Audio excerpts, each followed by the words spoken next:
바울의 전도 여행이라는 제목으로 오늘 이 시간 하나님의 말씀 함께 나누도록 하겠습니다. 사도행전은 초대교회 역사를 기록한 책입니다. 그리고 그 중에 절반 이상은 바울의 전도 여행에 대한 기록으로 채워져 있습니다. 13장부터 시작되는 바울의 3차에 걸친 그런 전도 여행의 이야기는 마지막 28장까지 이어집니다. 그래서 사도행전을 어떤 이들은 바울행전이다 이렇게 말하기도 합니다.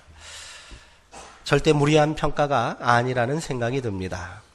초대교회 역사를 논할 때 바울을 빼놓고 말할 수는 없습니다. 바울의 목숨을 건 이 전도 여행이 없었다면 교회 역사는 2000년을 넘어 오늘까지 지속되지는 못했을지도 모르겠습니다. 3차에 걸친 이 10여 년의 전도 여행 기간 동안 바울이 이동한 거리는 총 16만 킬로미터였다고 합니다. 어마어마하지요. 대부분 도보로 이동했어요. 때로는 해발 1000m가 넘는 험준한 고산지대로의 여행도 마다하지 않았습니다. 끊임없이 목숨을 위협받는 긴박한 상황에 내몰렸고요. 또 실제적인 위해와 폭력으로 죽음의 문턱까지 간 적이 한두 번이 아니었습니다. 사람들은 교회 역사에서 가장 위대한 인물 둘을 꼽으라면 예수님과 바울을 말하기를 주저하지 않습니다. 그만큼 바울은 위대한 신앙인이었으며 헌신적인 전도자였고 탁월한 선교사였습니다. 그러나 이는 한 인물의 비범함과 헌신적인 노력의 결과라고만 말할 수는 없겠지요. 바울과 함께 이름도 없이 목숨을 걸고 협력한 헌신적인 동역자들이 있었습니다. 무엇보다도 성령님의 역사와 도우심이 없었다면 불가능한 일이었겠지요. 바울은 계속해서 동역자들을 훈련시켰고요. 그들과 사역을 함께 하였습니다. 자신의 경험과 생각을 고집하지 않고 계속해서 성령의 도우심을 간구하였고요. 성령의 인도하심에 순종하였습니다. 또한 바울은 자신이 스스로 고백한 바 나는 약한 사람이다 라고 이렇게 말했지요. 약한 사람이었어요. 육신으로는 자랑할 것이 하나도 없다 이렇게 말합니다. 그는 병약한 사람이었습니다. 전승에 의하면 바울은 간질병과 심한 안지를 앓고 있었다고 말하기도 합니다. 심지어 다메섹에서 선교할 때 유대인들이 그를 죽이려고 했잖아요. 그래서 밤에 몰래 다메섹 성 밖으로 도망치는데 광주리에다가 몸을 숨기고 위에서 줄로 그의 동역자들 제자들이 성 밖으로 내려보냈다는 거예요. 근데 전승에 하면 그렇게 내리다가 줄이 끊어졌다는 거 아니에요. 떨어져서 등을 크게 다쳤대요. 그래서 바울은 평생 동안 곱추처럼 구부정한 그런 불편한 모습으로 살았다는 그런 이야기가 있을 정도입니다. 학문에 있어서도 자신은 내세울 것이 아무것도 없다라고 말합니다. 자신이 이룬 학문적 업적을 배설물처럼 여긴다. 이렇게까지 말합니다. 자신이 깨달은 지식과 지혜는 오직 예수 그리스도와 십자가 외에는 아무것도 없노라 자신 있게 말합니다. 그렇게 바울은 자신의 약점과 부족함을 인정하고 내가 약할 때 오히려 강합니다. 내가 약할 때 그리스도께서 내 안에 강하게 역사하십니다. 이렇게 고백하지요. 그리고 내게 능력 주시는 자 안에서 내가 약할지라도 모든 것을 할 수 있습니다. 이렇게 고백했습니다. 바울이 초대교회의 많은 영적 지도자들을 제치고 최고의 지위를 차지할 수 있었던 이유는 분명합니다. 그가 가진 능력이 아닌 성령의 능력과 인도하심에 순종했기 때문이고요. 예수 그리스도의 복음의 능력과 지혜만을 의지하였고 전도의 사명에 목숨을 걸고 헌신했기 때문입니다. 오늘은 바울의 전도 여행 중 결정적인 사건을 중심으로 말씀을 함께 나누려고 합니다. 본문으로 치면 아주 긴 내용입니다. 나중에 시간이 되면 바울의 이 전도 여행을 차근차근 우리 살펴볼 기회가 있을지 모르겠습니다. 오늘 통해 우리에게 이를 통해서 오늘 우리에게 허락하신 귀한 비전과 또 사명을 감당할 지혜와 능력을 우리가 함께 깨닫고 이를 사모하는 복된 시간 되기를 주님의 이름으로 축원합니다. 안디옥 교회에서 바나바와 함께 파송된 바울은 1차 전도 여행의 위대한 여정의 첫 발을 내딛습니다. 든든한 재정적인 후원자인 마가 요한도 함께 동행했다고 합니다. 여기 등장하는 마가는 누굽니까? 사도행전 1장에 등장하는 그 마가입니다. 120명의 성도들이 함께 모여 기도했던 곳이 어디예요? 마가의 다락방이에요. 우리 문화적인 그런 생각으로는 다락방은 그냥 조그만 창고 같은 곳인데 그렇지 않습니다. 유대인들은 다락이 굉장히 넓거든요. 아무리 넓다고 해도 120명이 한꺼번에 들어갈 수 있는 다락방을 가진 집이면 마가는 재정적으로 대단한 사람이었던 거예요.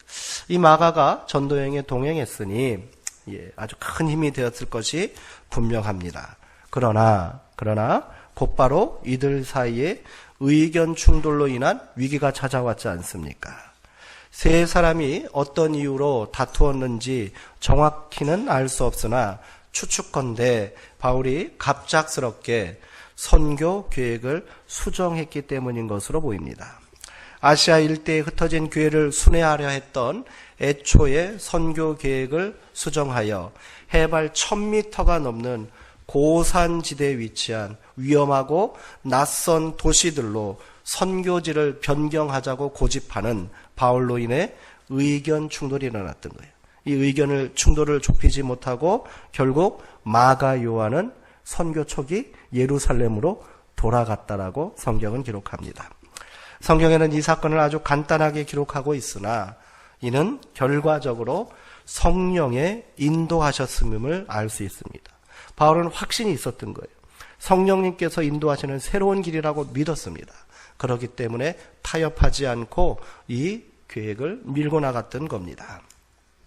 바울의 이러한 결단이 없었다면 불모지와 같은 아시아 변방에 사는 이방인들은 복음을 절대로 들을 수 없었을 거예요.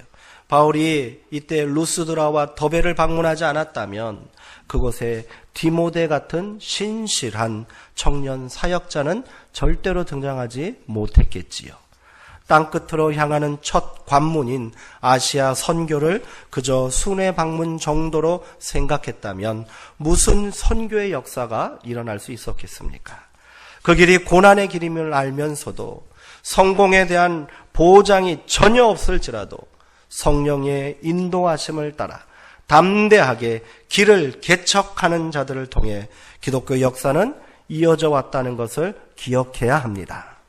비전과 이상은 아무도 가지 않고 심지어 모든 사람들이 꺼리는 낯선 길을 개척하는 자들을 통하여 현실이 되는 것인 줄 믿습니다.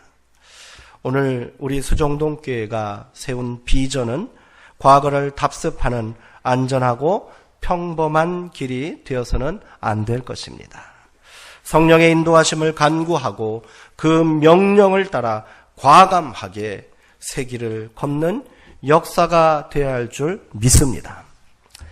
2년여의 1차 전도여행을 마치고 안디옥으로 돌아온 바울과 바나바는 곧바로 예루살렘으로 향했어요. 그리고 예루살렘에 있는 사도들에게 자신들이 2년 동안 이룬 이방인 선교의 그런 일들을 보고했습니다. 그리고 그는 지체 없이 다시 2차 전도여행을 시작합니다. 이때 바울은 새로운 동역자인 실라와 디모데와 동행합니다. 바울은 이 전도여행의 목표를 1차 전도여행을 통하여 세워진 아시아 교회를 순회하면서 더 많은 사람들에게 복음을 전하기로 마음먹습니다. 그런데 성경은 성령이 아시아에서 말씀을 전하지 못하게 막았다라고 기록하고 있습니다. 왜 그럴까요? 답답한 마음에 드로아에 머물고 있던 바울은 그 밤에 환상을 보게 됩니다.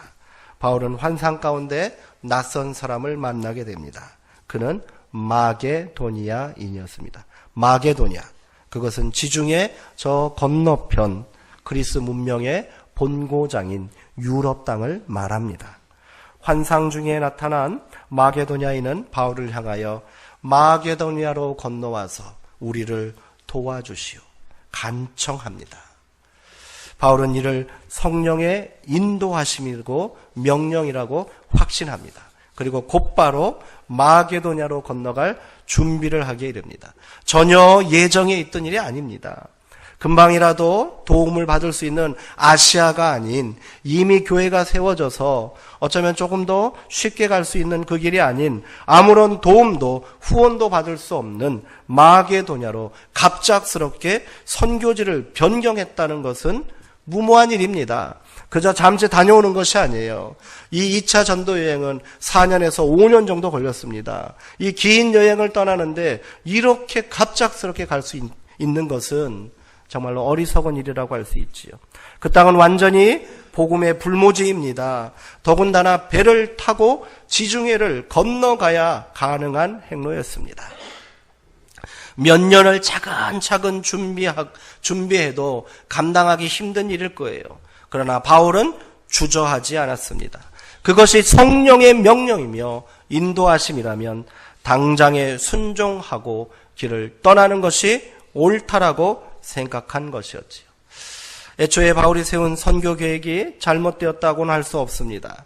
1차 전도여행을 통해 아시아 지역에 세워졌던 교회가 세워졌다고는 하나 계속되는 유대인들의 방해와 위협으로 한 곳에 오래 머무를 수 없었습니다.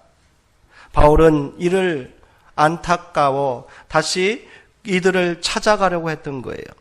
그렇게 그들을 더욱 믿음으로 굳건히 세우는 것이 시급하고 복음의 확장에 있어서도 의미 있는 일이라고 생각했던 겁니다.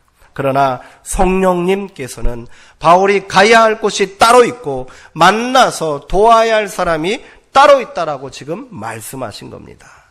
그렇게 바울은 미지의 세상을 향해 다시 한번 도전과도 같은 전도여행을 시작하기에 이릅니다. 이렇게 해서 마게도니아 지역 그 유럽 땅에도 복음이 증거되고요. 교회가 세워지게 된 거예요. 그 유명한 빌립보, 고린도, 데살로니가 이 교회들이 바로 이 2차 전도 여행을 통하여 세워진 교회들입니다. 그렇게 세워진 교회들을 통해 유럽 땅에 복음이 확장되는 발판이 마련되게 된 거지요. 성령의 역사하심이 아니면 불가능한 일입니다.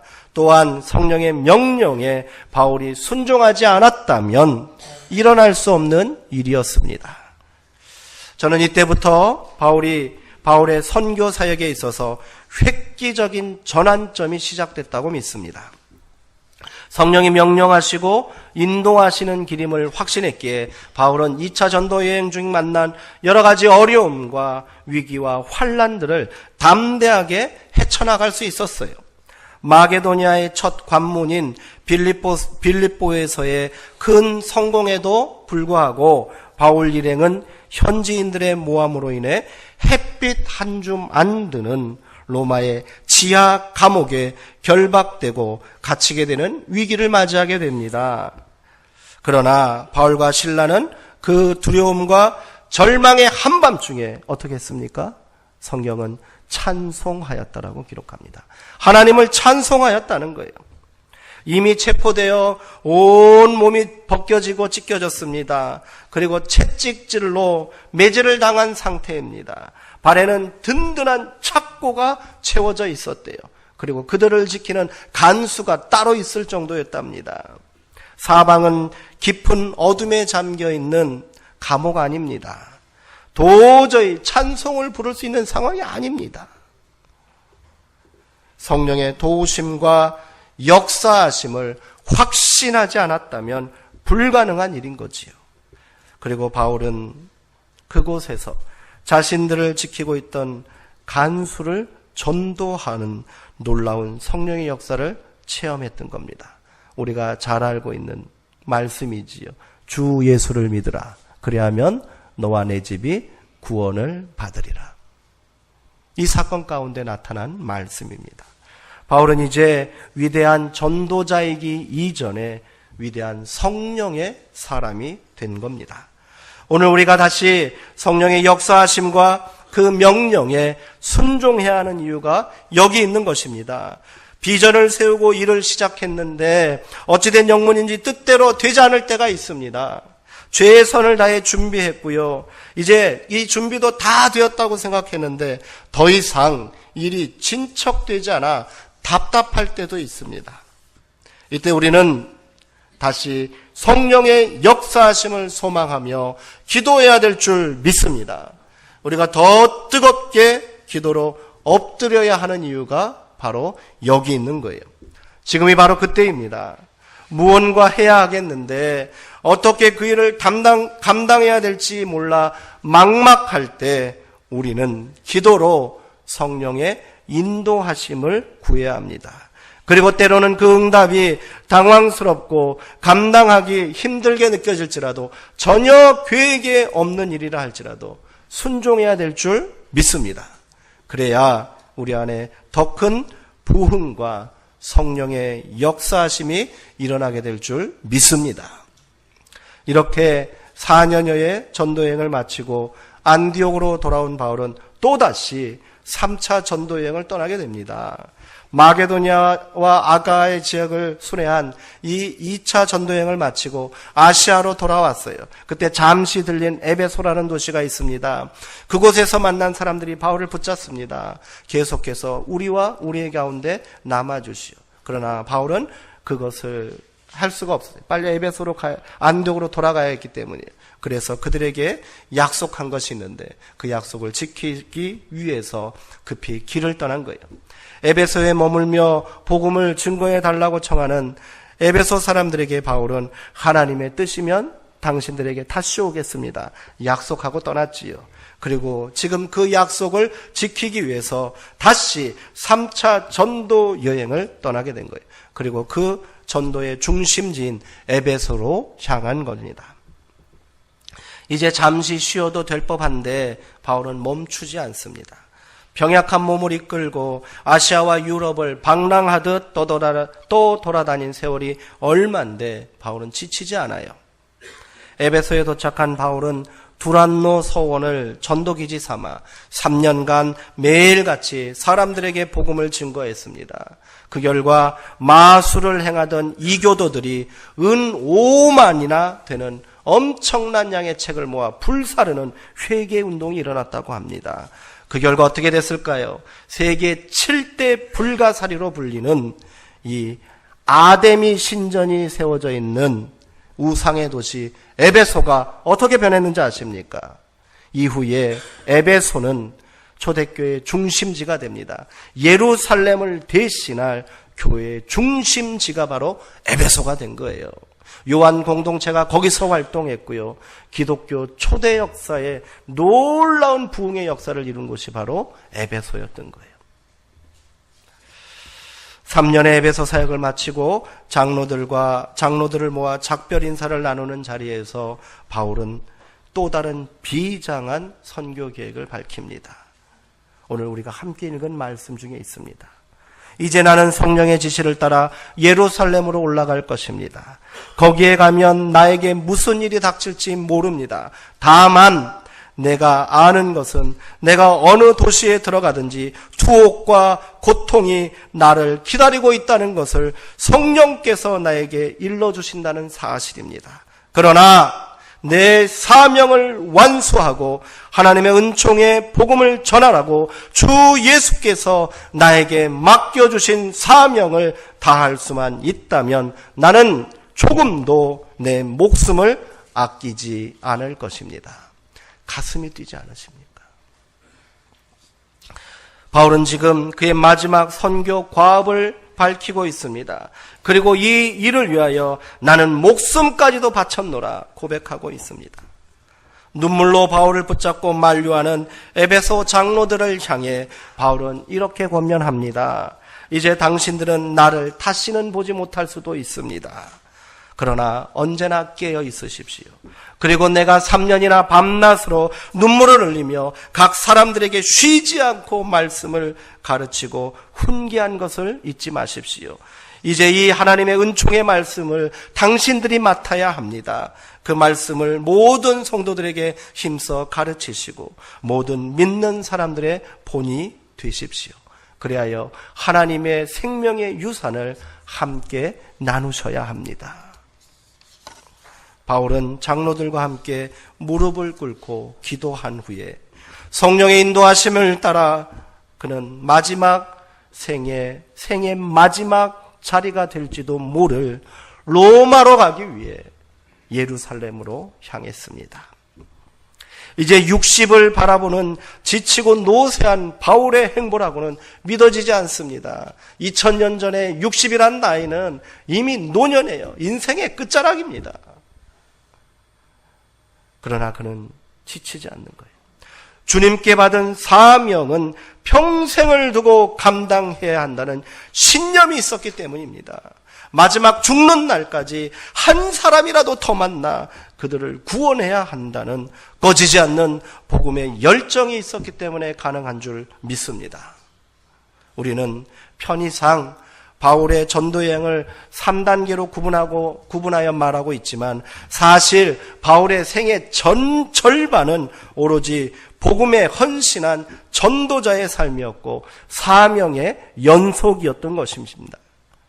그가 스스로 나는 복음의 빚진 자라고 고백했듯이 이것이 자신이 예수님을 만남으로 받은 은혜에 응답하는 유일한 길이라고, 그것이 평생의 사명이라고 믿었던 거예요. 그 길을 성령님께서 인도하시고 부활하신 예수님께서 동행하신다고 바울은 확신했습니다.